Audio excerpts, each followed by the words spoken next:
राहुल गांधी को जनता की आवाज उठाने के साथ ही संसदीय राजनीति के दांव पेच भी सीखने होंगे। नेता प्रतिपक्ष राहुल गांधी को अब संसदीय राजनीति की बारीकियां भी सीखनी होगी और संसद में हर वक्त अलर्ट भी रहना होगा। जिस तरह से बीजेपी की मोदी सरकार ने कांग्रेस नेतृत्व को इमरजेंसी के मुद्दे पर घेरा है, राहुल गांधी को भी काउंटर करने के लिए हर दम तैयार रहना होगा, तभी मजबूत विपक्ष का कोई मतलब समझ में आएगा। नमस्कार, आप देख रहे हैं न्यूज कॉल 24। मैं हूं आपके साथ सुशील गिरीश। न्यूज कॉल 24 के साथ बने रहने के लिए अभी इस चैनल को सब्सक्राइब करें, फॉलो करें और नोटिफिकेशन में जाकर ऑल का ऑप्शन दबाना बिल्कुल ना भूलें। आइए बढ़ते हैं खबरों की तरफ।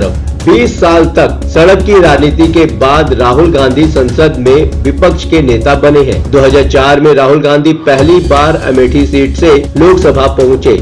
राहुल गांधी फिलहाल गांधी परिवार का गढ़ समझी जाने वाली रायबरेली सीट से सांसद चुने गए हैं। 2014 तक 10 साल चली यूपीए की सत्ता के दौरान राहुल गांधी को सरकार में शामिल होने का कई बार ऑफर मिला था, लेकिन बताते हैं कि उन्होंने खुद उन प्रस्तावों को ठुकरा दिया था। इस बार CWC में राहुल गांधी विपक्ष का नेता बनाए जाने का प्रस्ताव उनके लिए पास हुआ और आखिरकार वो मान गए। राहुल गांधी 18वीं लोकसभा में विपक्ष के नेता तो बन गए हैं, लेकिन उनके सामने अब भी प्रधानमंत्री नरेंद्र मोदी और अमित शाह जैसे बीजेपी के बेहद अनुभवी नेता हैं, जिनसे संसद सत्र के दौरान उनको हर रोज दो हाथ करना है। लोकसभा चुनाव में खराब प्रदर्शन के बावजूद जिस तरह बीजेपी ने संसद में कांग्रेस को इमरजेंसी के नाम पर घेरा है, वो राहुल गांधी के लिए पहला सबक है और आगे से विपक्ष के नेता को हर वक्त सतर्क रहना होगा और बीजेपी के मुकाबले के लिए राजनीतिक रूप से तैयार रहना होगा। अगर राहुल गांधी संसदीय राजनीति में सफल रहते हैं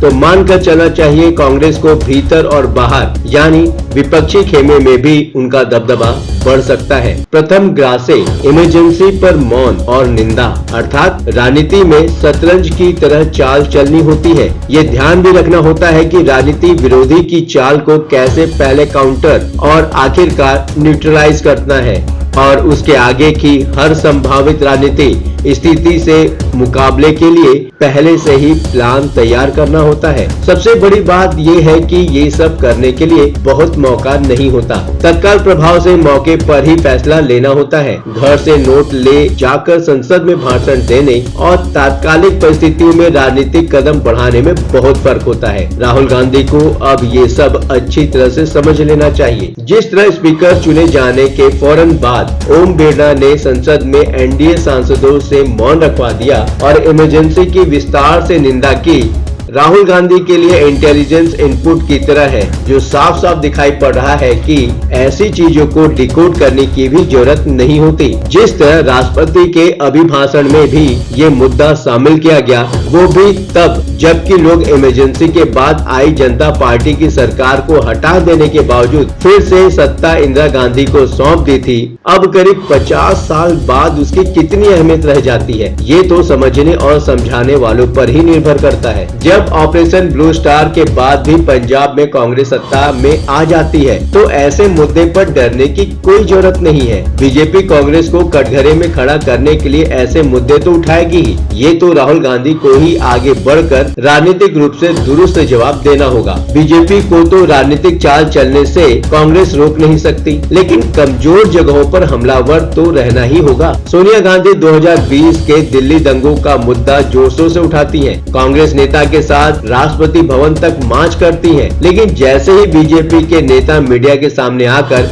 1984 के दंगों की याद दिलाना शुरू करते हैं, कांग्रेस नेतृत्व खामोश हो जाता है। ऐसे भला कैसे काम चलेगा? राजनीति में भी चलता है सठे साठ्यम समाचरित, मतलब राहुल गांधी नई संसदीय पारी में पहले आदर्श पेश करना चाहते थे। उनके भाषण में कटाक्ष और चेतावनी जरूर थी, लेकिन कहीं से भी वो टकराव के मूड में नहीं लग रहे थे। विपक्ष के नेता के रूप में प्रधानमंत्री नरेंद्र मोदी के साथ स्पीकर ओम बिरला का स्वागत भी किया और साथ साथ आसन तक छोड़ने भी गए। संसदीय परंपरा का निर्वहन अच्छा होता है, लेकिन जरूरत के हिसाब से रणनीति बदलनी भी पड़ती है। पहले दिन राहुल गांधी हाथों में संविधान लिए पहुंचे थे, लेकिन स्पीकर के चुनाव के मौके पर सफेद कुर्ता पायजामा पहनकर पहुंचे। असल में राहुल गांधी ये संदेश देने की कोशिश कर रहे थे कि आगे से वो सकारात्मक विपक्ष की भूमिका निभाएंगे, लेकिन बीजेपी तो पहले से तैयार बैठी थी। संविधान के नाम पर चुनाव कैंपेन का गुस्सा था, मन में भड़ास भरी पड़ी थी। हाथ में संविधान लेकर चुनाव कैंपेन के बाद राहुल गांधी का चुनाव जीत कर भी हाथों में संविधान की कॉपी लिए संसद मार्च, भला बीजेपी को कैसे हजम होता।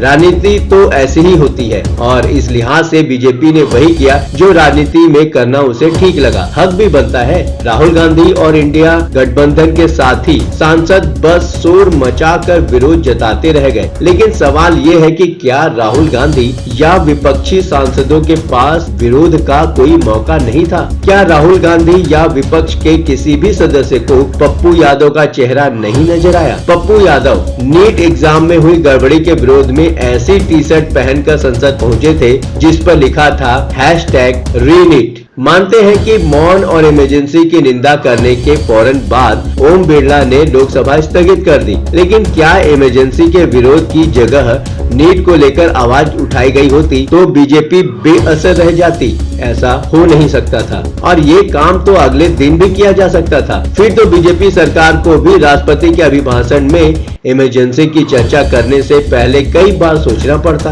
हर बीमारी से बचाव के लिए ऐतिहासिक उपाय जरूरी होते हैं, राजनीति में भी। राहुल गांधी ये सब जितना जल्दी समझ जाएंगे और अच्छे दिन आने में उनके लिए उतना ही कम वक्त लगेगा। राहुल गांधी को जनता की आवाज उठाने के साथ ही संसदीय राजनीति के दांव पेच और अच्छी तरह से सीखने होंगे। इस पर आप अपने विचार हमें कमेंट के माध्यम से भेज सकते हैं। लगातार खबरों के लिए बने रहिए न्यूज़ कॉल 24 के साथ। नमस्कार।